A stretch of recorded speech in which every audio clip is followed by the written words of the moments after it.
trayectoria de nuestros ponentes. Jessica Romero, licenciada en Economía por la Universidad de Carabobo, Venezuela. Cuenta con más de 5 años de experiencia en materia de precio de transferencia y actualmente se desempeña como supervisora del equipo de precio de transferencia de TPS Global, realizando actividades de seguimiento y revisión de las tareas desarrolladas por el equipo de consultores. Luis Alberto Anzoátegui, licenciado en Administración de Negocios por la Universidad de Costa Rica, Costa Rica. Cuenta con un máster en Asesoría Tributaria y un máster en Administración de Empresas. Cuenta con alrededor de 22 años de experiencia en Asesoría Tributaria y actualmente, y desde el 2008, se desempeña como asesor tributario en FICA Tax. A continuación, los dejo en manos de nuestros ponentes.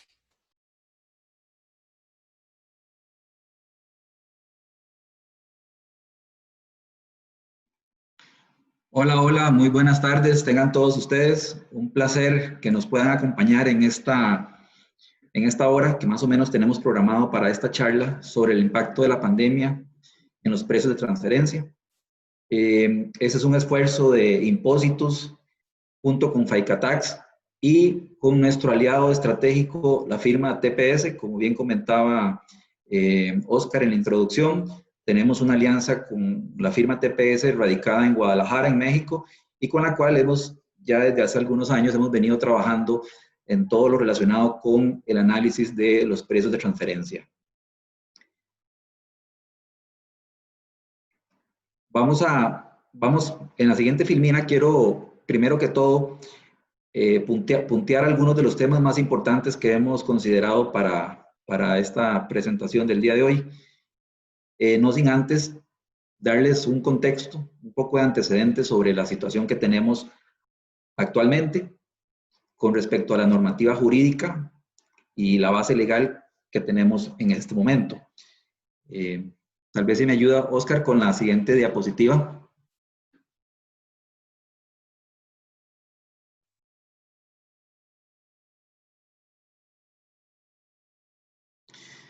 Muy bien, como les comentaba, parte de la agenda del día de hoy es hablar primero que todo sobre el fundamento legal que existe actualmente, cuáles son los cambios que se han presentado en los últimos años, especialmente en el año 2019, con la Ley de Fortalecimiento de las Finanzas Públicas, hacer un análisis de los precios de transferencia, de recordar un poco de cómo es la mecánica, cómo es que se lleva a cabo un estudio de precios de transferencia, cómo se ha venido haciendo el estudio hasta el 2019, porque vamos a tener un aspecto muy importante con respecto al año 2020 y ya más adelante vamos a comentar cuáles podrían ser los principales impactos de la crisis en el análisis de los precios de transferencia.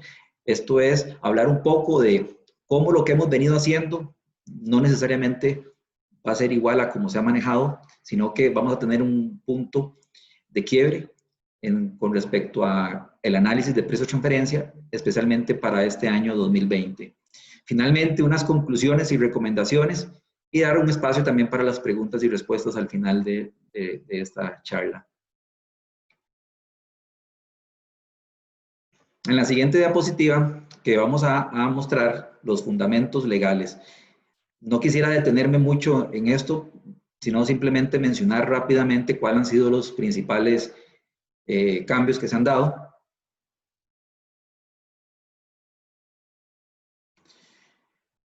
Rápidamente, como ustedes ven en el horizonte, en la línea del tiempo, desde el año 2003 venimos hablando desde mucho antes del 2003. Lo que pasa es que antes del 2003 había una especie de satanización del tema de precios de transferencia. Recordemos que la administración tributaria antes del año 2003 satanizaba mucho el tema diciendo que cualquier transacción con una parte vinculada se desconocía la transacción por el simple hecho de pactar con una parte vinculada. No fue sino hasta en el año 2003 con la directriz 2003 que se vino a normar un poco la situación, tomando como referencia las guías de la OCDE, la Organización para la Cooperación y el Desarrollo Económico, y tomando como fundamento toda la parte de la Ley de Administración Pública de que tiene que respetarse los principios de la ciencia y de la técnica, y pues obviamente las guías de la OCDE eran reglas de la ciencia y de la técnica, y que por lo tanto, mediante esta directriz, permitía sentar las bases iniciales para valorar las transacciones con partes vinculadas. Posteriormente, no fue hasta en el año 2012 cuando ya se empezaron a dar las primeras jurisprudencias con base en esa directriz interpretativa. Pero vean que antes del 2013 no teníamos una base jurídica firme, sino que teníamos un a nivel de directriz. No es sino hasta en el 2013 cuando ya se emite el decreto 37898, que es con el que hemos venido trabajando hasta mediados del año 2019, y ese decreto precisamente lo que vino fue a tomar como referencia las guías de la OCDE para normar todo el tema relacionado con los estudios de precios de transferencia. Posteriormente, en el año 2016, es cuando se emite la primera resolución relacionada con la parte de la declaración informativa y que en buena teoría iba a servir para declarar el año 2015 y 2016. Mas, sin embargo, esto nunca se llegó a concretar, a pesar de que existió una resolución que siempre fue como en carácter de borrador. Y en el 2017 es cuando se toma a raíz de las acciones BEPS, especialmente la acción 13, las acciones BEPS son emitidas por la OCDE y estas acciones son en materia tributaria y especialmente la número 13 es la que viene a dictarnos las pautas de documentación. Entonces la administración tributaria, siguiendo esas directrices de la OCDE, esa acción BEPS número 13, es donde emite la resolución 16-2017 relacionada con todo el tema de la documentación a nivel de un reporte maestro y de un reporte local, que incluye información corporativa del grupo e información a nivel local de la empresa, de la empresa propiamente. La resolución 28-2017 vino a modificar la 44-2016. ¿Y qué fue la modificación que se dio? Que lamentablemente ahí decía, bueno, se suspende temporalmente la declaración informativa hasta el nuevo aviso. Y eso todavía hoy en día sigue estando pendiente de que se emita una resolución para finalmente poder cumplir con el tema de declarar. Recordemos que, bueno, no sé si se habrán dado cuenta, pero la administración tributaria está en estos momentos en un esfuerzo muy importante con digitalizar toda la parte de la Hacienda digital, y es muy probable que ya en medio de esta plataforma virtual es cuando se empiecen a tocar temas de la declaración informativa de precios de transferencia, y que tengo entendido que esto va para a mediano plazo, con una inversión muy importante a nivel del Ministerio de Hacienda para tener una Hacienda digital que vaya a permitir concatenar todos los esfuerzos de todas las instituciones y que estén integradas en una sola plataforma. En el año 2018 es donde se emite la resolución 01-2018, que es la que está relacionada con el reporte de país por país. Hay algunos casos que aplican, unos pocos casos que aplican en cuanto a este reporte por país, que tiene que ver con conglomerados, empresas multinacionales que tienen operaciones en varias jurisdicciones y que entre ellas se ponen de acuerdo para definir cuál va a ser la entidad que va a reportar en el país. Y aquí en Costa Rica hay pocos casos que se han inscrito ante la Administración Tributaria para hacer el reporte por país. Y finalmente, en el año 2019 es el año clave, por así decirlo, en donde con la ley 9635, con la ley de fortalecimiento de las finanzas públicas, se viene a meter a nivel de la ley ya, a nivel del artículo 81 bis, un artículo específico en donde ya se le da rango de ley a todo el tema de la valoración y el análisis de las transacciones con partes vinculadas de acuerdo al principio de libre competencia. Y es muy importante esta ley de fortalecimiento de las finanzas públicas porque nos viene a sentar las bases inclusive de cómo se debe respetar el principio de libre competencia, no solo desde el punto de vista del impuesto a las utilidades, sino que también desde el punto de vista del impuesto al valor agregado. Recordemos que el artículo 12 de la ley del impuesto al valor agregado nos habla que las transacciones entre partes vinculadas, el precio de venta debe ser calculado de acuerdo a un principio de libre competencia, a un principio de libre mercado. Esto es, respetar el valor de mercado es que yo voy a transar con mi parte vinculada a como si yo estuviera transando con un tercero.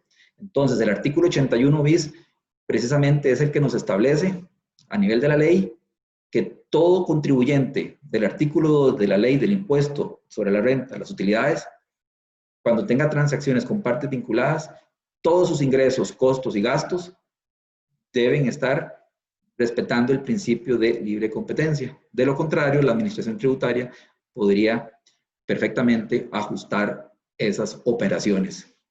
El decreto 41818 es el decreto que precisamente migra del decreto 37898 que teníamos en el año 2013 y se inserta dentro del reglamento de la ley del impuesto sobre la renta, se insertan a partir del artículo 70 más o menos en el reglamento, es donde se empieza a desarrollar ese artículo 81 bis que está a nivel de la ley, se empieza a desglosar y a detallar, que al final viene siendo una especie de copy-paste con el 37898, algunas palabras más, algunas palabras menos.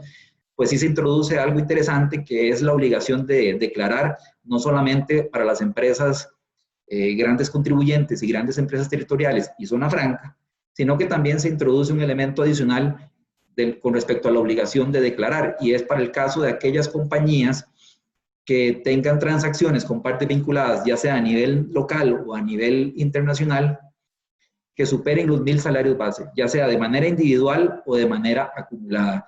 Entonces vean ustedes que, por ejemplo, si ustedes no son gran contribuyentes, si no son una gran empresa territorial, ni tampoco pertenecen a un régimen de zona franca, eventualmente van a tener que estar obligados a declarar también por cuanto tienen una transacción con una parte vinculada que de manera individual o acumulada supera los 1,000 salarios base.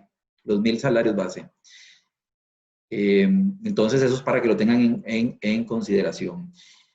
La resolución 49-2019 deroga la 16-2017. Vean que la 16-2017 era la del reporte maestro y el reporte local, pero lo que hace nada más esta resolución 49 es simplemente decir, es que la 2017 estaba bajo otra normativa, entonces lo que hace es nada más como actualizar y decir, bueno, de acuerdo con la ley de fortalecimiento, de acuerdo con la ley 9635, que ya es una nueva base legal, simplemente modifica eso, pero en el fondo viene siendo lo mismo. Tal vez una diferencia que llama la atención es que en la 16-2017 mostraba claramente la separación entre un reporte maestro y un reporte local. En esta resolución 49-2019 habla de información corporativa y de información local. Entonces da la impresión como que sin un solo reporte pudiera uno, obviamente, considerar todos los elementos, tanto de la conformación a nivel de grupo, de información corporativa, como de la información propiamente de la empresa que está siendo analizada. También en el 2019 hay un oficio para que más adelante se los podría compartir, un oficio que llama la atención porque inclusive mete un elemento adicional que es la posibilidad de realizar un único estudio para un grupo de compañías, en el sentido de que no hay necesidad de estar duplicando tener 5 o 6 informes para 6 compañías que están vinculadas, sino que con un solo reporte se analice todo el grupo como un todo. Entonces, es un oficio que salió a finales del año pasado ante una consulta que se hizo sobre precisamente qué necesidad había de tener varios informes, porque ustedes saben que a veces el tener varios informes, pues, inclusive hasta se podría prestar hasta para algunos dedazos, algunos errores, y que el esfuerzo focalizado en un solo informe que abarque todo, pues sería suficiente. Una aclaración importante es que el tema del estudio de precios, el informe como tal, recuerden que siempre ha sido una obligación, ha sido un aspecto de cumplimiento formal. Desde antes del 2003, las empresas tenían que de alguna forma documentar la forma en que calculaban esos precios de transferencia. Entonces, la obligación de documentar siempre ha estado. Simplemente que ahora, conforme ha ido pasando el tiempo y con todas las directrices de la OCDE, se ha ido afinando más el tema del reporte local y el reporte maestro, pero la obligación de tener el informe siempre ha estado. Obviamente, desde un punto de vista de cumplimiento, a como muchos contribuyentes lo han venido manejando, y ahora vamos a hablar poco más sobre el tema de los diferentes grupos que podríamos tener de contribuyentes. Bueno, esta diapositiva creo que ya la mencioné sobre el tema del artículo 81 bis que está en la ley. Los considerandos del decreto 41818, que ahí vean que destaco el tema que para la redacción de ese reglamento de precios de transferencia, se toma en cuenta todas las recomendaciones de la OCDE. Vean que con la implementación de la ley de fortalecimiento se agregan algunos elementos muy importantes en cuanto a cláusulas antielusivas. También hay regulación en cuanto a todo el tema de las asimetrías híbridas, en el sentido de que no se podría, digamos, tener transacciones que por un lado que no tributen ni en ninguna jurisdicción como Costa Rica, ni tampoco vayan a tributar en otra jurisdicción. En algún lado tiene que tributar. Entonces todo el tema de asimetrías híbridas, también está el límite de la deducibilidad de la carga financiera, que eso es algo muy importante desde el punto de vista de precios de transferencia, por cuanto, como ustedes comprenderán, a raíz de la pandemia es muy probable que vayan a haber necesidades de financiamiento a nivel del grupo económico. Entonces, hay un refugio seguro que nos habla la ley con respecto a la deducibilidad de un 20% del EBITDA de los gastos financieros por transacciones de préstamos entre compañías del grupo, y que es un elemento que debemos de considerar a la luz de la crisis sanitaria, porque es muy probable que se vayan a dar transacciones de este tipo, y que bueno, eso es algo que tenemos que ver. Pero algo muy importante que no debemos de perder de vista es que lamentablemente, a pesar de la crisis sanitaria que existe a nivel global, la administración tributaria no va a tener ninguna contemplación, no va a tener ningún tipo de amnistía ni ningún tipo de beneficio para los contribuyentes, sino que por el contrario, más bien las administraciones tributarias van a ser más que nunca más estrictas en este año 2020, con una particularidad: ellos van a llevar una gran ventaja, porque ellos probablemente en el año 2023, cuando vengan a fiscalizar el año 2020, van a tener mayores elementos y mayores criterios para poder hacer una revisión.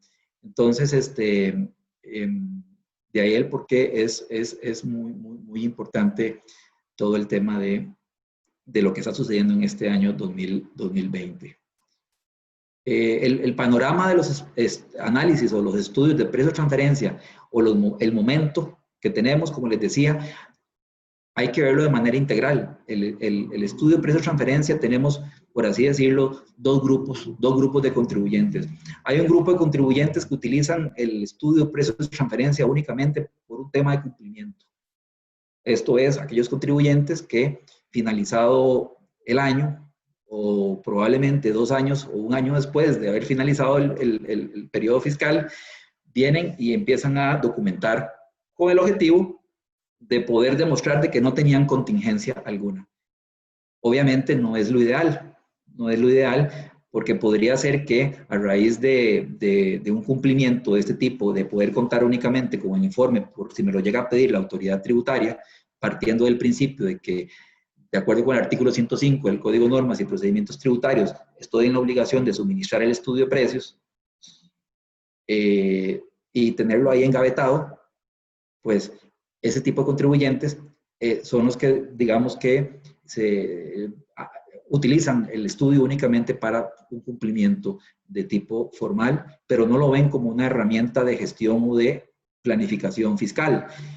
En temas de cumplimiento, como les decía, el primer grupo de contribuyentes que lo ven como cumplimiento nada más es tener el informe, que lo hacen una vez cerrado el periodo fiscal y que año con año van haciendo una valoración económica y que no necesariamente tienen que volver a replicar toda la documentación, todas las pautas de documentación, porque hacen un esfuerzo, tienen un archivo de documentación de los análisis. Ustedes saben que el estudio de precio de transferencia tiene una parte de un análisis funcional y una parte de un análisis económico. La parte del funcional es todo aquello que se documenta a nivel del grupo como tal, de las características, de los procesos que tienen las compañías, de cuáles son los clientes, los proveedores, cómo está conformado el grupo, cuáles son sus activos, sus funciones, sus riesgos. Entonces, obviamente que desde el punto de vista de cumplimiento, no necesariamente todos los años tenemos que estar haciendo eso. No es que me estoy brincando ese análisis, sino que por el contrario, lo tengo nada más para actualizarlo. Obviamente, con el 2020 va a suceder todo lo contrario. Es un gran reto, no solamente para los contribuyentes, sino que también para la administración tributaria en cuanto a la fiscalización, porque vamos a tener que hacer como una especie de borrón y cuenta nueva y hacer un análisis diferente en el año 2020 con respecto a lo que hemos venido haciendo, en donde probablemente nada más actualizamos indicadores. Entonces, de ahí el por qué lo que es la parte del análisis de cumplimiento se va a ver modificado en este 2020. Ahora, está el grupo de contribuyentes que ven los precios de transferencia como una herramienta de gestión. ¿A qué me refiero con una herramienta de gestión? A todo lo que tiene que ver sobre la marcha. O sea, aquellos contribuyentes que prevén una situación y no simplemente de cumplimiento que ya es cuando han sucedido los hechos, sino que la herramienta, como una herramienta de gestión es para planificación fiscal y para ir previendo situaciones. Esto es que trimestralmente o semestralmente voy evaluando durante el año el cumplimiento de las políticas que se hayan definido a nivel de grupo sobre precios de transferencia, a nivel, digamos, de estrategias de planificación fiscal y que eso me van permitiendo poder llegar al objetivo al final de año de no tener ninguna contingencia en cuanto a que yo vaya a estar probablemente fuera de un rango de análisis. Entonces, como una herramienta de gestión y que es lo ideal y a eso deberíamos de llegar todos porque es un análisis previo y que nos va a asegurar el resultado a final de año. Lamentablemente todavía aquí estamos en pañales, como les decía, probablemente por todo lo que ha sucedido de que no se ha visto todavía como una obligación real el no existir una resolución ya definitiva sobre la declaración informativa, pues ha hecho que los contribuyentes lo vayan dejando y pues obviamente han salido otros compromisos y otras obligaciones que se les ha dado, se les ha tenido que dar prioridad. Pero bueno, esto debería funcionar como una herramienta de gestión. Y en cuanto, digamos, el tema de políticas es que si yo tengo una política de precios de transferencias y estoy utilizando el estudio como una herramienta de gestión, yo tengo que analizar cómo he venido haciendo las cosas y cómo debería de hacerlo, sin que eso se vaya a malinterpretar, porque algo que hay que tener muy claro es que producto de una crisis sanitaria, yo no debería de cambiar sobre la marcha mis estrategias en cuanto a la asignación de riesgos, funciones entre mis compañías vinculadas, en cuanto al tema de alterar la cadena de valor de forma abrupta. Hay que tener mucho cuidado, como les decía, la administración tributaria va a estar muy pendiente porque van a haber contribuyentes que probablemente se van a querer aprovecharse de estas circunstancias para modificar algún tipo de política de precios de transferencias o cambiar algunas transacciones con sus partes vinculadas. Por lo tanto, hay que tener mucho cuidado con eso. Recuerden que hay una cláusula antelusiva que les comenté al principio, el artículo 12 bis del Código de Normas y Procedimientos Tributarios, que va amarrado con el artículo 8 del Código, que nos habla sobre todo el tema de la realidad económica, que cualquier movimiento que vayamos a hacer tiene que estar debidamente justificado desde un punto de vista económico, que sea algo, un motivo económico válido. Entonces es muy importante que cualquier modificación, cualquier cambio en alguna transacción, porque podríamos vernos tentados eventualmente a que una compañía tiene utilidades muy buenas, porque el nivel de riesgo es diferente al de la otra, entonces puede ser que la otra perdió, una ganó, y me puedo haber tentado a mover utilidades de una jurisdicción a otra, erosionando la base imponible de una jurisdicción. Entonces es muy importante que siempre tengo que respetar el principio de libre competencia. Ya habrá mecanismos y alternativas para poder cumplir con esos comparables, pero hay que tener mucho cuidado con esa cláusula antelusiva, que es que no se puede tener una transacción artificiosa, no puedo sacarme algo de la manga como para erosionar bases imponibles. Hay que tener mucho cuidado. Bueno, y como les decía, a nivel de estrategia también como herramienta, es muy importante documentar, delimitar muy bien las transacciones a nivel contractual. Yo sé que muchos contribuyentes es lo que dejan de último, no tienen un contrato que delimite muy bien la transacción, que se especifique muy bien cuáles son las funciones y los riesgos que está asumiendo cada una de las partes. Porque recordemos que la asignación de riesgos y funciones es de lo que depende mucho la valoración de una transacción de precio de transferencia. Si gusta, pasamos a la otra diapositiva.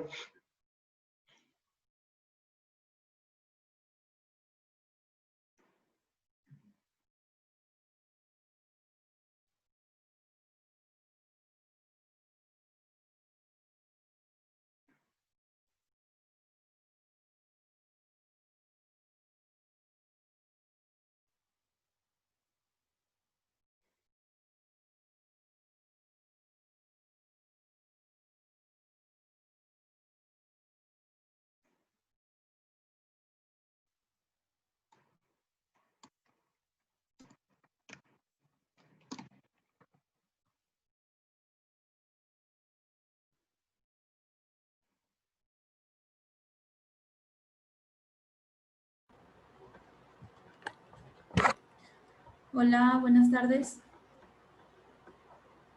Muchas gracias, Luis, por el antecedente. Yo voy a comentarles a partir de acá un poco acerca de lo que son los momentos de precios de transferencia, ya que me parece que para iniciar esta sesión es muy importante partir tomando como base lo que llamamos los momentos de precios de transferencia, ya que estos son los que componen el ciclo fundamental del análisis en la materia. Principalmente, como ven en pantalla, son tres momentos. Cumplir es acordar el precio de transferencia de una transacción tomando en consideración el principio de independencia efectiva, tal como lo comentaba Luis. Y eso se debe hacer al momento de realizar la transacción entre las empresas involucradas, es decir, es responsabilidad del contribuyente y de su parte relacionada que al momento de fijar un precio o una contraprestación para una operación, este precio o esta contraprestación se encuentra a valores de mercado. Nadie está exento de esta regla. Todos los contribuyentes deben cumplir con esta obligación sin importar el tipo de empresa, sin importar la industria a la que pertenece, el monto de la operación o incluso el tipo de operación. Es decir, ningún contribuyente en Costa Rica está exento a cumplir con esta obligación. ¿Cuándo deben cumplir con esta obligación? Pues en el momento en que se lleva a cabo la operación, en el momento en que una empresa decide venderle un producto o prestar un servicio u otorgar un financiamiento a su parte vinculada, ese precio de venta, esa cuota por hora del servicio, por ejemplo, o esa tasa de interés de financiamiento debe estar a valores de mercado. El segundo momento al que llamamos documentar corresponde al proceso de plasmar la información resultante de estas transacciones en un informe, que generalmente pues todos conocemos como el estudio de precios de transferencia. En este momento nosotros como asesores los apoyamos en analizar y en documentar a través de la metodología correspondiente las operaciones con sus partes relacionadas y verificar que se esté dando cumplimiento al principio de independencia efectiva o al primer momento. La carga de la prueba de este momento recae sobre el contribuyente, es decir, el objetivo de este estudio es que el contribuyente demuestre que no hay una elusión o no hay una evasión en el pago de ISR con estrategias entre partes relacionadas, es decir, que todas las operaciones son completamente transparentes y que están pactadas como si se fijaran con terceros independientes. El momento para cumplir con esta obligación idealmente es antes del vencimiento de la declaración de rentas en marzo. Es decir, ya que esta información debe ser consistente, lo que se presenta en la declaración de rentas con lo que se presenta en el estudio. No debería haber diferencia en la información financiera y fiscal que se presenten en estos documentos. Por último, tenemos el momento de declarar, el cual significa revelar ante la autoridad esta información a través de las herramientas dadas, es decir, revelar a la autoridad que efectivamente las operaciones con partes relacionadas durante el ejercicio fiscal bajo estudio se pactaron a valores de mercado. Hasta el momento en Costa Rica, como mencionaba Luis, no se encuentra publicado el formato ni la fecha para la presentación de la Declaración Informativa de Precios de Transferencia. Sin embargo, esto no deja de ser relevante, ya que existe esa incertidumbre, digamos, de que en cualquier momento pueda surgir tal obligación y por lo tanto, pues el contribuyente deba contar con el estudio de precios de transferencia. Entonces, sí recomendamos que se prepare con anticipación. En la siguiente lámina les voy a comentar un poco acerca del contenido del estudio. Como les decía anteriormente, la documentación es fundamental para demostrarle a la autoridad fiscal que las operaciones con partes relacionadas se encuentran a valores de mercado. Para ello es necesario realizar un análisis de comparabilidad que sea adecuado para cada operación y así poder aplicar la metodología de precios de transferencia correspondiente y obtener un resultado pues acertado en el análisis económico. Aquí es muy importante resaltar que precisamente en estos tiempos de crisis la documentación debe reflejar de forma clara y detallada distintos temas, pero por mencionar algunos podría decir los principales generadores de valor de las operaciones, las actividades y funciones desarrolladas por el contribuyente, cuáles son sus activos o los principales activos que utiliza para el desarrollo de sus actividades, en qué parte de la cadena de suministro se encuentra la compañía, cuáles son los riesgos inherentes a su actividad, cuál es la sustancia económica de la operación, cuáles son los términos contractuales de cada operación. Es decir, todo lo anterior se tiene que reflejar de una manera adecuada y detallada, porque eso va a servir como soporte para demostrar que el proceso de toma de decisiones del contribuyente y los motivos, por ejemplo, que en dado caso le hayan llevado al contribuyente a hacer algún cambio o alguna modificación en las políticas de precios de transferencia, pues fueron adecuados y fueron los correctos, pero siempre que se tenga pues toda esta información debidamente documentada. Y aquí también quiero hacer énfasis en algo muy sustancial y muy importante, que es la importancia de contar con un análisis preliminar, el cual nos va a permitir verificar si las operaciones que han realizado con sus partes relacionadas en lo que va del ejercicio se encuentran a valores de mercado y pues en caso contrario poder realizar los ajustes correspondientes antes del cierre del ejercicio fiscal. En este año, eso idealmente pues se hace todos los años, pero en este año toma mayor relevancia todavía, por lo que comentaba Luis al inicio, del efecto que pudo haber causado la situación actual de la crisis en las utilidades de la compañía o de las compañías del grupo. Por lo tanto, pues es muy importante revisar si hubo algún efecto económico desfavorable en la situación financiera de la empresa y específicamente en las operaciones con sus partes relacionadas. Si vamos a la siguiente lámina, los factores de comparabilidad.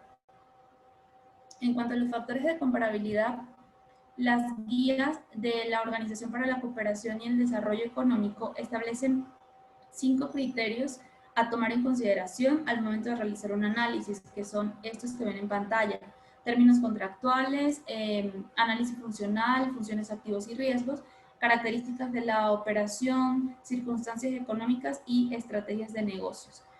Entre mejor sea el análisis de los factores de comparabilidad, más consistentes serán los resultados obtenidos y se podrá demostrar con certeza que una operación relacionada se pactó como lo harían con o entre terceros independientes.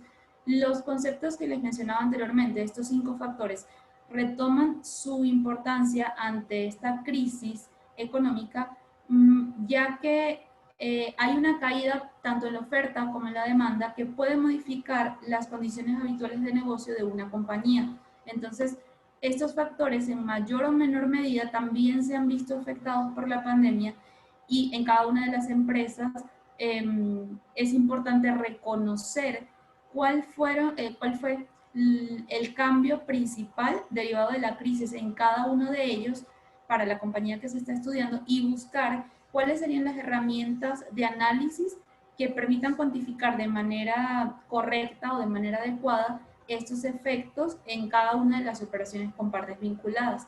Una vez que tengamos clara esta información, es posible recurrir a otros caminos para la justificación del análisis de precios de transferencia. Por ejemplo, podría ser, o vale la pena mencionar, tener estados financieros segmentados para analizar de forma directa el margen de rentabilidad de las operaciones, pero solamente con partes vinculadas, es decir, sin que este margen esté afectado por operaciones con terceros, o incluso recurrir a la aplicación de un método de análisis que es aún más directo, que es el método del precio comparable no controlado. Y esto me da pie para que veamos en la siguiente lámina un poco acerca de lo que es el análisis económico.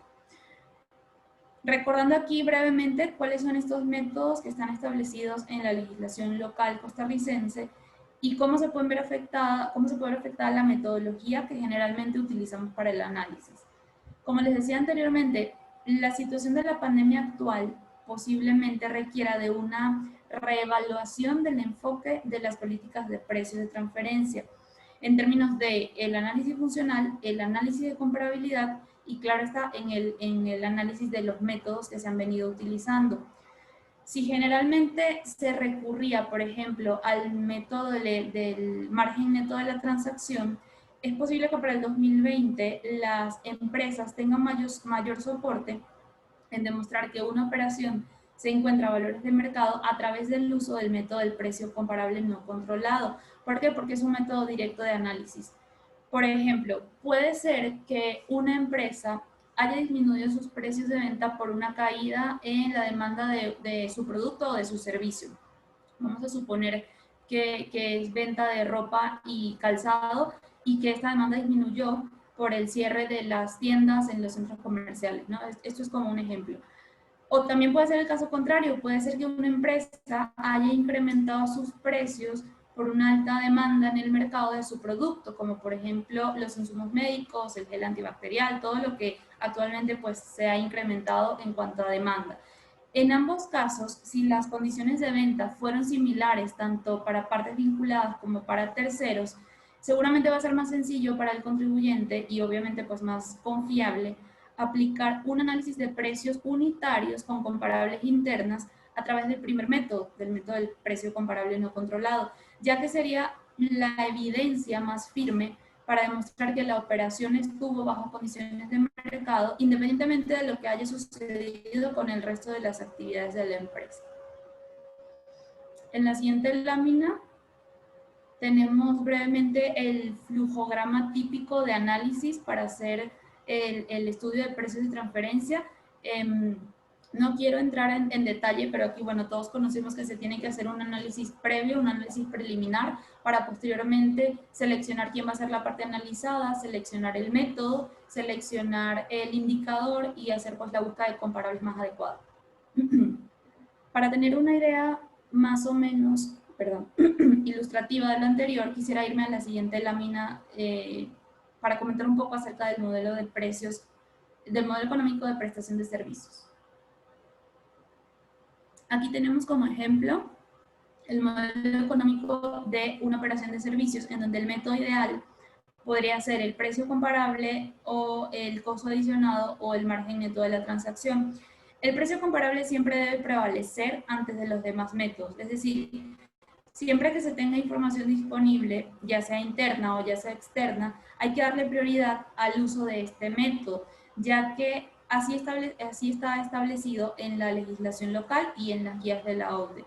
En el caso de que, bueno, no sea posible aplicar este método, entonces descartaríamos otras metodologías y, por ejemplo, en el caso de los servicios podemos usar el método del costo adicionado o del MNT. Ambos métodos, como ven en pantalla, tienen sus indicadores respectivos y se pueden utilizar para una operación de servicios. Esto va a depender, bueno, en su momento de la información que se tenga disponible y de cuáles son los generadores de valor de la operación. ¿Cómo se debe determinar el monto de la operación o el monto de la contraprestación por la prestación de servicios? Aquí tenemos una breve fórmula en donde decimos que el ingreso de los servicios que se están prestando es igual al costo más gastos totales por los servicios prestados por 1 más el markup. El markup lo deberíamos tener como referencia, un markup de mercado, para poder determinar entonces un precio de los servicios que esté a valores de mercado. Por eso les decía pues que es muy importante tener también un análisis preliminar. Tenemos otro ejemplo en la siguiente lámina que corresponde a la compra de producto terminado para distribución. Es algo similar. En este caso, el método ideal es el precio de reventa con su indicador respectivo que vendría siendo el margen bruto, está representado por la utilidad bruta sobre las ventas netas. Aquí, ¿cómo se debe determinar el monto de la contraprestación? Pues tenemos un precio de mercado, o sea, para determinar este precio de mercado al que deben pactar las empresas relacionadas a la operación, igual a un precio de reventa que esté pactado entre partes independientes por uno menos el margen bruto. El margen bruto lo podemos determinar teniendo un análisis previo de mercado para conocer pues, cuál más o menos sería el margen en esta operación. Si pasamos a la siguiente lámina, observamos que, por ejemplo, en este mismo caso, ¿no? Continuando, la compañía A le compra productos a sus partes relacionadas, que es la compañía C, la compañía B y la compañía C, para vendérselos a terceros. Es decir, ella realiza una compra para revender, no realiza ninguna modificación al producto, simplemente adquiere para revender. Aquí la aplicación del PC se utilizó dentro de este análisis, ya que este método permite analizar operaciones de distribución en donde los principales generadores de valor de la empresa se encuentran a niveles brutos. Y bueno, seleccionamos el indicador de margen bruto por ser el ideal, digamos, para esta operación. En la siguiente lámina obtendríamos un resultado ya del análisis de comparabilidad, en donde tenemos nuestras comparables, nuestro rango de mercado, nuestro rango intercuartil, que va de 24 a 28,78, y podríamos decir, dependiendo del margen que obtenga la entidad, si este se encuentra dentro de los parámetros de mercado. Aquí con lo que quiero llegar es que los modelos que acabo de comentar brevemente corresponden a la forma habitual de cómo se pueden analizar este tipo de operaciones.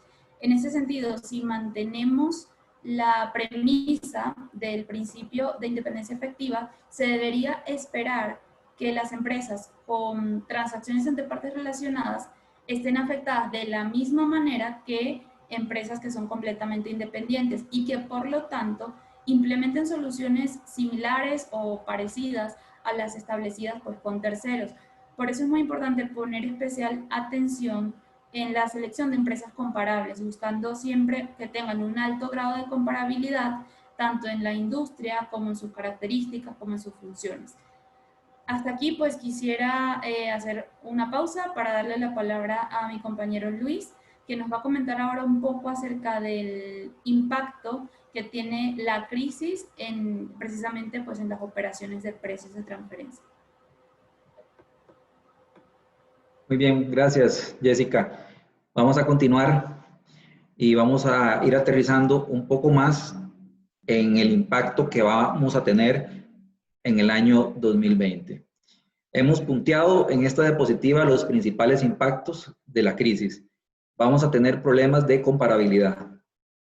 Vamos a tener que analizar nuestra estructura de costos, cómo estamos con respecto a nuestro punto de equilibrio. Vamos a tener que revisar también el tema de la asignación de riesgos.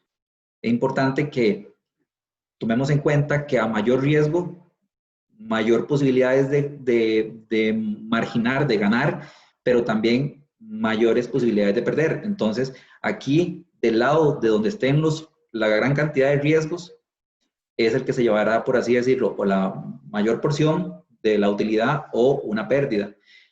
Y eso no podría ser tan fácilmente alterable, como les decía, producto de una crisis. Debemos de respetar siempre el principio que está por encima de todo y que, como comentábamos al inicio, no va a haber ninguna condescendencia ni ningún tipo de beneficio por parte de la autoridad tributaria, sino más bien todo lo contrario. En cuanto al tema de la cadena de valor, es muy probable que también vayamos a tener un tema de reestructuración, de reorganización del grupo, precisamente desde el punto de vista de asignación de funciones y riesgos dentro de esa cadena de suministro, esa cadena de valor dentro del grupo económico.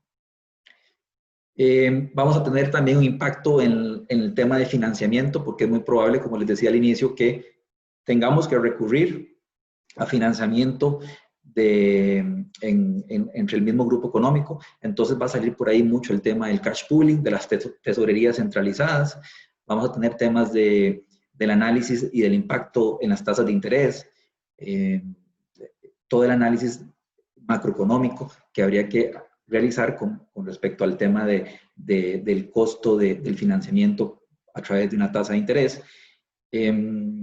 Algo muy importante, producto de la crisis, es que en la medida en que podamos documentar todo ese tipo de hechos extraordinarios que van a suceder en el 2020, va a ser de suma importancia. De ahí el por qué los papeles de trabajo que vayamos a tener que realizar van a cobrar mayor relevancia. Tenemos que tener bien documentado el análisis, porque no va a ser un análisis, como les comentaba, igual a los anteriores. Vamos a tener que dedicar más esfuerzo a poder demostrar de que la situación de pérdida obedece a una situación de mercado y no a una situación de mis transacciones con mis partes vinculadas. Entonces hay que documentar muy bien.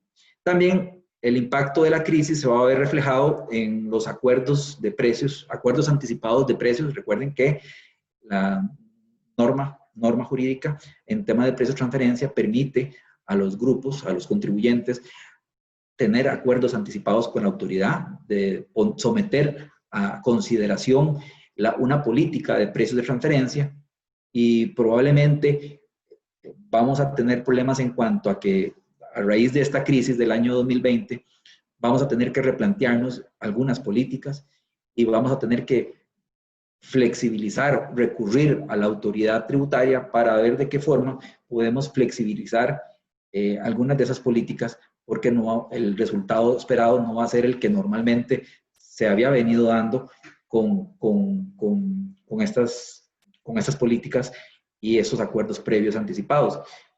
Aquí en Costa Rica no muchos contribuyentes se han animado a ese tipo de prácticas, siempre por el temor de no estar expuestos a revisiones, pero bueno, a nivel internacional es muy común este tipo de acuerdos que ya yo someto a consideración y funciona como un blindaje por los próximos años en cuanto a las políticas de precios de transferencia.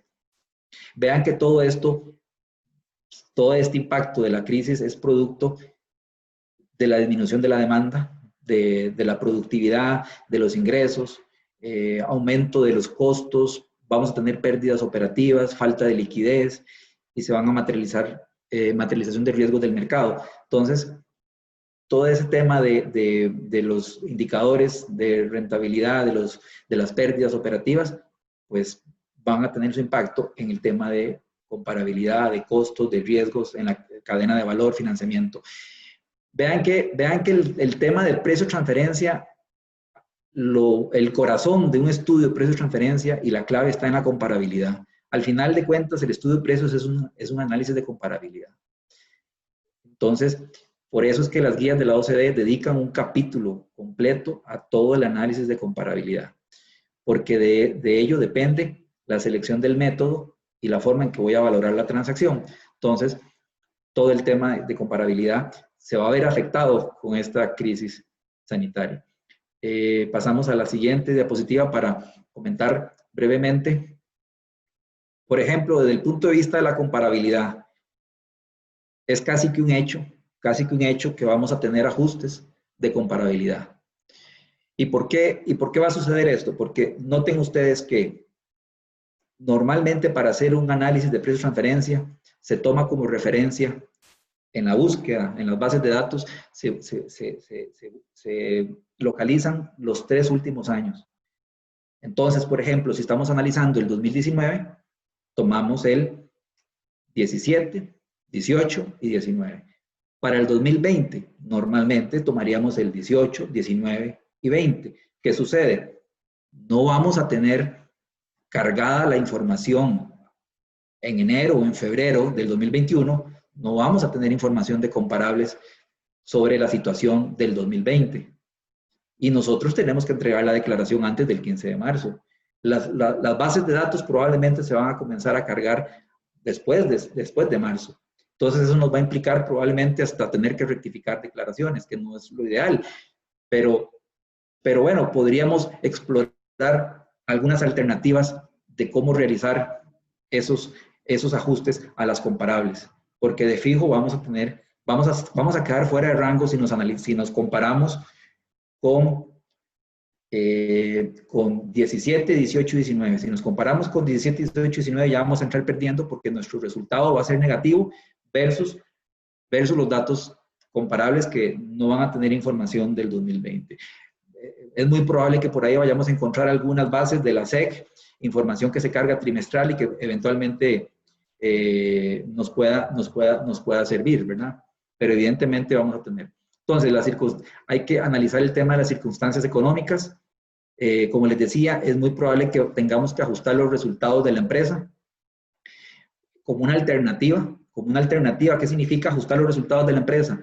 Desde el punto de vista para un análisis de precios de transferencia, no desde el punto de vista contable ni nada de eso, ¿verdad? Sino es simplemente un ajuste de los resultados de la empresa. Esto es para tener, por así decirlo, dos caras. Una cara antes de ajuste, que es la situación producto de una crisis, y los resultados producto de la aplicación de un ajuste. ¿Y cómo podría hacerse un ajuste en las bases de comparables? O mejor dicho, perdón, un ajuste a nivel de los resultados de la empresa, sumando, restando, recortando, aislando ese efecto de la crisis para poder compararme con las bases. Entonces, puede ser que el ajuste sea a nivel de la empresa, pero también podría ser que el ajuste de comparabilidad se haga a nivel de los comparables. Puede ser que ampliemos el escenario a 5 años del análisis de los datos, de bases de datos de los últimos 5 años, y que traslademos el efecto de los impactos que tuvo el grupo económico producto de la crisis, traslademos y ajustemos esos comparables para poder comparar papas con papas y tener ese tema, ¿verdad? Como les decía, solamente he escuchado o leído en Estados Unidos que existe alguna especie de decirle a los contribuyentes, bueno, no se preocupen, hagan el análisis que tienen que hacer, reflejen los resultados que tienen que reflejar fuera de rango y nada más preocúpense por documentar la situación de pérdida producto de la crisis, pero documenten bien para poder demostrar el por qué están quedando fuera de rango. Entonces, a nivel local, aquí en Costa Rica, como les decía, no se ha escuchado nada, ni creo que se vaya a pronunciar la administración tributaria, más bien por el contrario, van a estar con la lupa viendo a ver cómo vamos a demostrar y a documentar. Como les decía, podría ser también que parte del análisis sea sensibilizar y utilizar, ¿por qué no?, también comparables en situaciones de pérdida. A pesar de que la administración tributaria por ahí en algún caso, en una fiscalización dijo que no podíamos utilizar resultados negativos, que no podíamos utilizar como base comparable, pero lo cierto del caso es que las guías no nos impiden, no nos limitan, porque precisamente cuando tomamos un horizonte de 3 años es porque estamos analizando el ciclo económico, una cierta, digamos, congruencia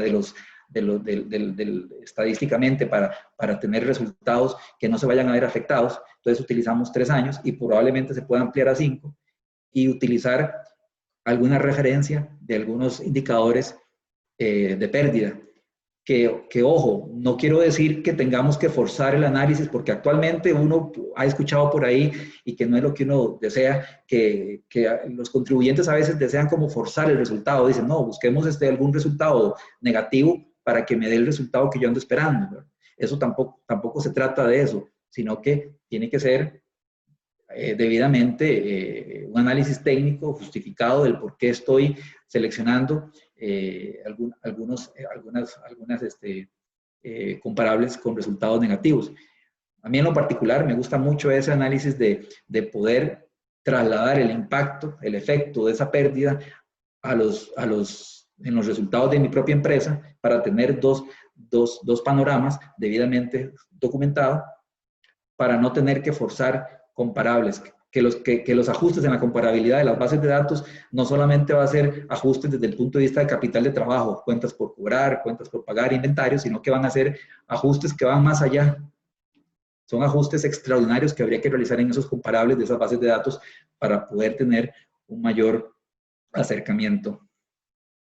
En la otra diapositiva vamos a referirnos a lo que ya Jessica les comentaba anteriormente, por ejemplo, el análisis de la estructura de costos.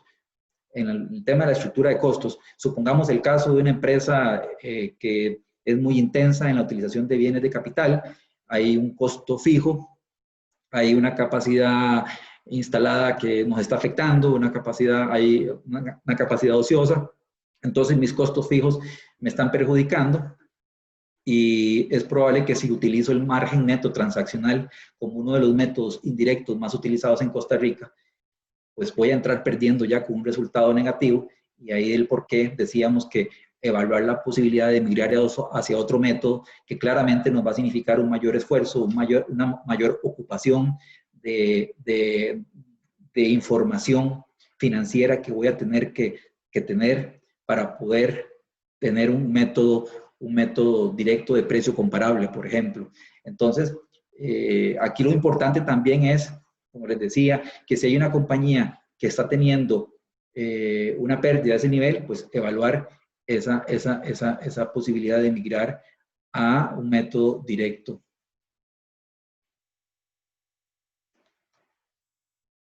La otra diapositiva, que con respecto al 8 elemento, ¿sí? Es lo que les comentaba, ¿verdad? Que los contribuyentes pueden requerir la aplicación de distintos ajustes económicos para respaldar y soportar los resultados propios de sus subsidiarias, tales como ajustes a los costos fijos determinados por el impacto en una disminución en el volumen de esa operación, mantener registros de los costos y gastos extraordinarios incurridos para responder a esa recesión del mercado, así como un seguimiento detallado de la capacidad ociosa respecto de la mano de obra contratada, las plantas de producción e instalaciones de almacenamiento. Y lo que les comentaba, que bueno, con el problema que vamos a tener de que no vamos a tener información contemporánea sobre el impacto de la crisis en esas bases de datos. Por ello es que vamos a tener que vernos en la obligación de realizar algún tipo de ajustes en nuestros comparables sin que eso signifique una manipulación de resultados para obtener un resultado esperado, porque al fin y al cabo todo va a depender del análisis de comparabilidad que yo vaya a realizar. Pasamos a la siguiente diapositiva. En el tema de asignación de riesgos, ya habíamos comentado también, y tal vez aquí lo que podemos hacer es con un ejemplo, el caso de una compañía que manufactura y tiene un mercado institucional, pero también esa compañía le vende a una vinculada y esa vinculada es una distribuidora y resulta que el mercado de esa distribuidora no es un mercado institucional y resulta que la demanda se le va a disminuir a la distribuidora. Sin embargo, la demanda de la empresa que está con un mercado institucional es muy probable que no va a haber afectado sus resultados. Entonces ahí es donde se empiezan a dar ese tipo de situaciones de que, bueno, pues la empresa que tiene un mercado institucional tiene un menor riesgo. La otra tiene más riesgo porque depende de un mercado que la demanda se le va a ver afectada. Entonces ahí es donde podría haberse tentado los contribuyentes y decir, bueno, ¿cómo hago para distribuir la utilidad que tengo en la empresa que le vende a un mercado institucional? Y por otro lado tengo una pérdida. ¿Cómo logro trasladar esa utilidad hacia la otra compañía? Ese es el cuidado que hay que tener porque eso no se puede hacer.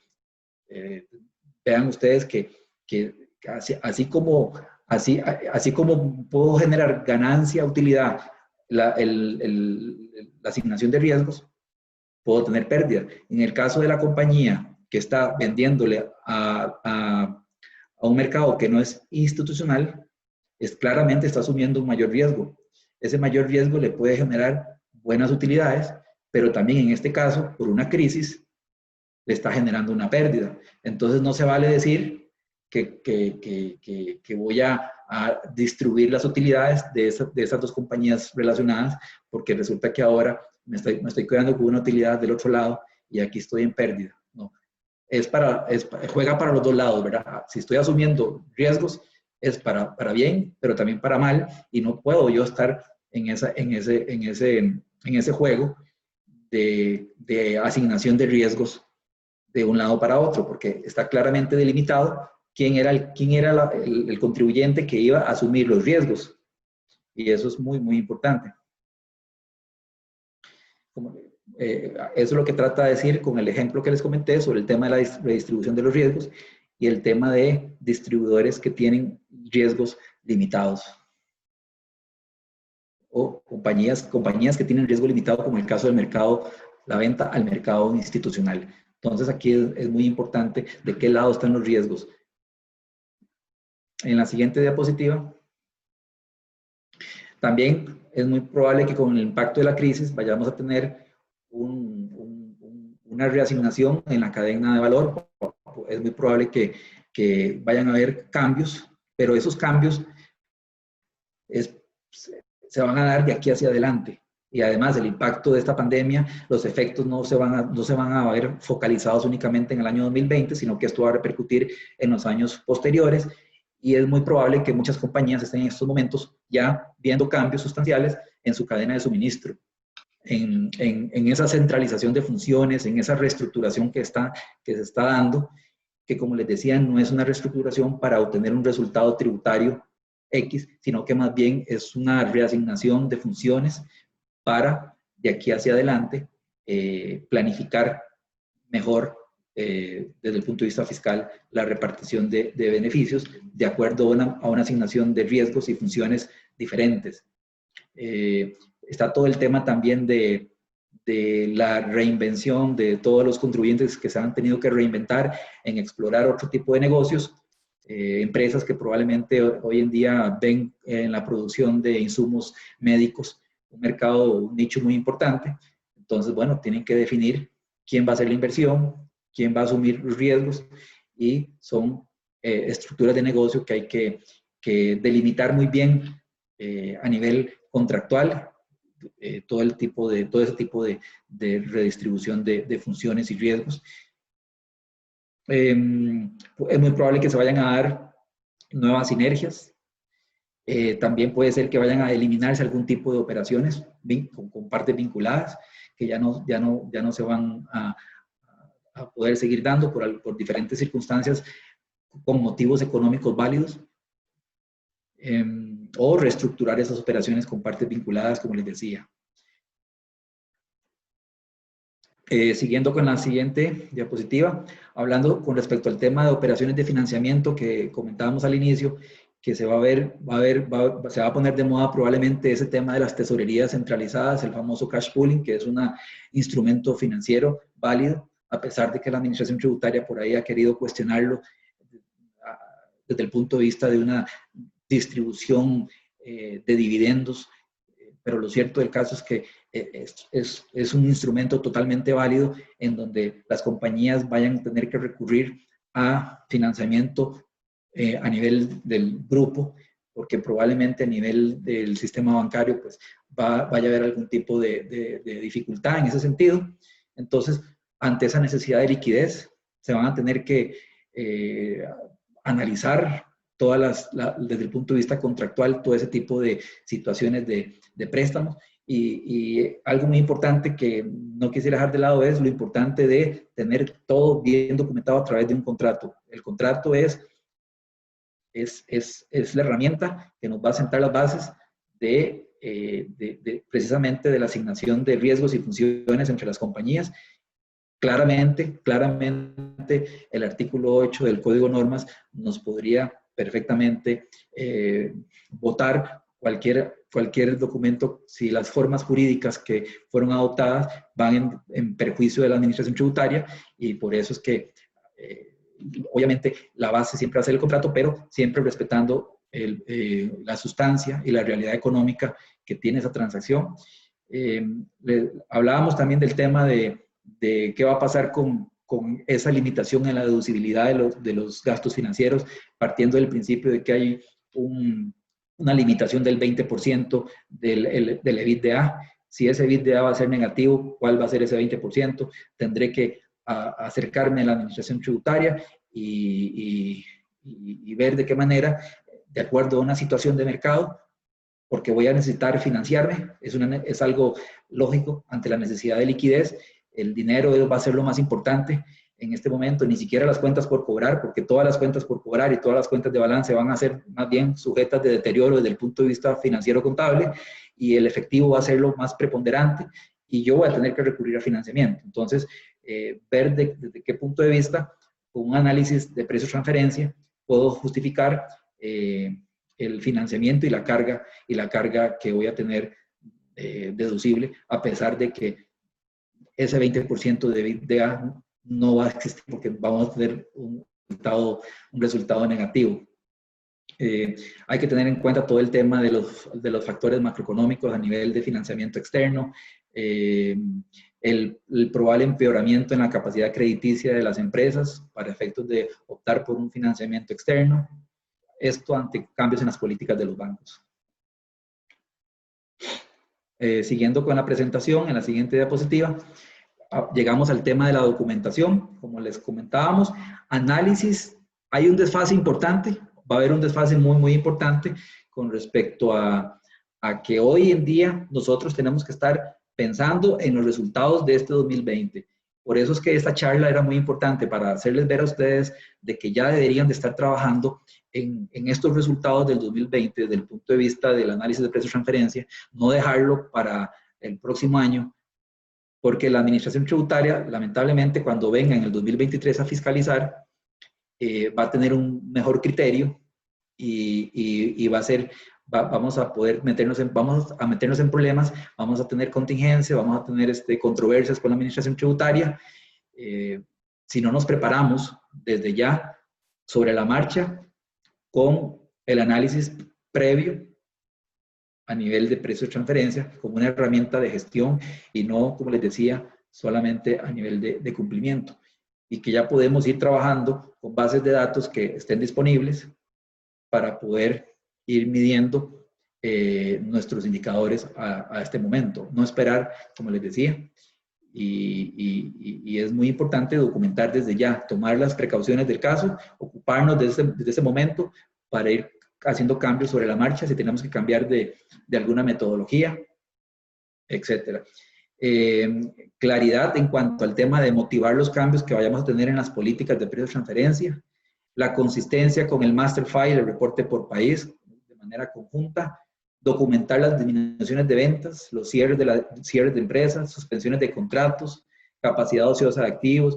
Esto es parte de los papeles de trabajo que les comentaba, que tenemos que ir muy bien archivando y demostrar esos efectos y los impactos de la crisis a través de lo que fue la disminución en las ventas, los cierres de negocios, el problema en la cadena de suministro, porque en una compañía puede tener su impacto en un primer nivel, pero no debemos de dejar de lado los siguientes niveles en la cadena, nuestros proveedores, por ejemplo, en el sector turismo, que es un sector bastante golpeado, y cuánto encadenamiento existe ahí y el efecto que se está dando a nivel de toda la cadena de suministro. El desfase de las bases de datos, como les decía, que va a ser un tema, pues, lamentablemente, eso va a ser así, pero podemos, con medidas alternativas, como les comentaba, poder sensibilizar más el análisis mediante ajustes, afectando nuestros resultados de la empresa, o bien a través de los comparables que vayamos a obtener a nivel de las bases de datos, no forzándolos ni manipulándolos, sino obviamente de acuerdo a los efectos que tengamos, trasladarlos a esos comparables para poder estar equiparados y no entrar perdiendo y mostrar un resultado fuera de rango que nos pueda meter en problemas. La otra posibilidad también, como les decía, y que es lo que ha adoptado Estados Unidos, es, bueno, no importa, estoy fuera de rango, sí, ¿cuál es el problema? Aquí está mi justificación, mi análisis económico de por qué yo estoy por fuera. Es una situación extraordinaria y que nos ha puesto un gran reto, no solamente a los contribuyentes, sino que también a la administración tributaria, de cómo van a enfrentar el tema de la revisión de las fiscalizaciones, pero tenemos que estar bien preparados. El tema de la reevaluación de los comparables, como les comentábamos, desde el punto de vista de si tenemos que discriminar a algunos o tomar comparables en situaciones de pérdida. Hay referencias también de crisis que ya han habido, obviamente, en el pasado, en el 2008, con el tema inmobiliario, pero también no es una buena opción porque son situaciones y circunstancias totalmente diferentes que afectaron de otra manera, no todos los mercados, entonces no podríamos tampoco como tomar como referencia crisis que hayan sucedido en el pasado, pero sí, ¿por qué no tomar algunos comparables en situaciones de pérdida? Y siguiendo con la otra diapositiva, los acuerdos de precio, el tema del seguimiento individualizado de los APA y la reevaluación de sus hipótesis, como les decía, del acercamiento con la autoridad tributaria para ver de qué manera se puede flexibilizar y modificar esos acuerdos. Y la revelación que afecte el cumplimiento de los términos de esos precios anticipados acordados con la Administración Tributaria. Todo eso va a ser muy, muy importante. Y ya para ir finalizando, en la siguiente diapositiva queríamos, pues a nivel ya de conclusión y recomendaciones, bueno, estar atentos a las modificaciones que se vayan a producir en el desarrollo de las actividades de los negocios, revisar cambios en el perfil funcional de las compañías y de los riesgos asumidos, tanto de las partes que intervengan en las operaciones como de los posibles comparables que vayamos a utilizar, la relación entre el resultado de las políticas de precios de transferencia antes y después de la reestructuración, desarrollar y documentar de la manera más detallada posible todos los argumentos de negocio y económicos que vayan a soportar el cambio en una política de precios de transferencia, especialmente, como les decía, para las compañías que ven esto como una herramienta de gestión y de planificación y que les permite ir tomando diferentes alternativas. Poner especial atención en la selección de empresas comparables, buscando un alto grado de comparabilidad. En caso necesario, aplicar ajustes de comparabilidad que permitan alcanzar un mayor grado de comparabilidad y renegociar términos contractuales entre partes independientes también, que puedan afectar la relación que yo voy a tener con mis partes vinculadas de esta manera. Dejamos la posibilidad abierta, como les comentamos al inicio, de que puedan interactuar con nosotros con algunas preguntas y si tienen alguna duda, a ver si quedó claro o quieren que retomemos algún tema en particular sobre los impactos de la pandemia en el análisis de los precios de transferencia, que como les comentábamos, es un gran reto, es un escenario completamente diferente, en donde hay que tomar muchas consideraciones, el tema de la comparabilidad, que es el corazón de un estudio de precios de transferencia, y que tenemos que revisar con muchísimo cuidado, porque la administración tributaria no va a generar ningún tipo de probablemente alguna resolución, alguna guía de aplicación de repente, pero lo cierto del caso es que las mismas guías de la OCDE no son tan rígidas y nos permiten cierta flexibilidad para poder demostrar, soportar y justificar nuestros análisis en situaciones que también sean de crisis. Pues entendemos que es una situación extraordinaria, no vista desde hace muchísimos años, pero lo importante es que teniendo como referencia y podamos documentar, ojalá citando claramente la regla técnica de las guías de la OCDE, podamos salir adelante con una revisión a futuro que muy probablemente vaya a ser 3 años después de cuando ya ha sucedido esto, y pues la administración tributaria nos va a llevar una ventaja en cuanto a probablemente los criterios que tengan ellos para poder evaluar un estudio de precios. Gracias, Luis. Luis, Sí. ¿cómo estás? Buenas tardes, soy Jimmy Cruz. Gracias. Hola, Jimmy, por la magnífica presentación. Creo que nos ha aclarado muchas dudas que hay en el ambiente. Yo quisiera enfatizar el hecho de que en esta época de crisis económica y ante la magnitud de la crisis, como bien lo dices, que no se ha visto en 100 años, lo que hemos visto desde el lado de las autoridades fiscales en algunos países de América Latina, concretamente en México, Colombia, Chile, etcétera, es que ante la restricción presupuestaria que va a traer la crisis o que ya se está viendo, ha aumentado la actividad de estas autoridades para conducir auditorías en materia de precios de transferencia y ver hacia atrás. Es decir, ahorita también es muy importante señalar que lo que pueden revisar las autoridades es lo de 2015, tal vez 16, 17, 18 y 19. En esta perspectiva, lo que tenemos que hacer es también tener la documentación, los papeles de trabajo perfectamente integrados, porque tan solo en el caso de México, con solo 3 auditorías a grandes grupos multinacionales y nacionales, han logrado recaudar más de 1.500 millones de dólares en los últimos 3 meses. Si lo vemos sobre la perspectiva del último año, la actividad recaudatoria en materia de precios de transferencia se podría prácticamente que duplicar esa cifra. Entonces, sí estamos viendo en donde el presupuesto es de la mayor importancia, y así como las empresas tienen que trasladar las pérdidas por la interrupción en la cadena de suministro, por la caída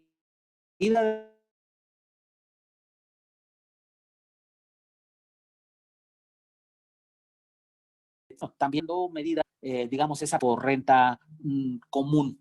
Lo que yo les sugeriría es que revisemos nuestros estudios, que los tengamos documentados y que ante la crisis establezcamos los parámetros adecuados de defensa y de análisis para que en todo caso el efecto de la crisis también se vea reflejada en el estudio y el estudio sea la base para determinar las utilidades con partes relacionadas, no solo para el 2020, sino también revisarlas hacia futuro. Muchísimas gracias.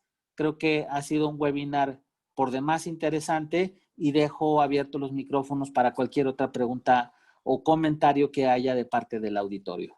Gracias, Luis. Muy bien, con mucho gusto. Gracias, Jimmy, por la participación muy atinada.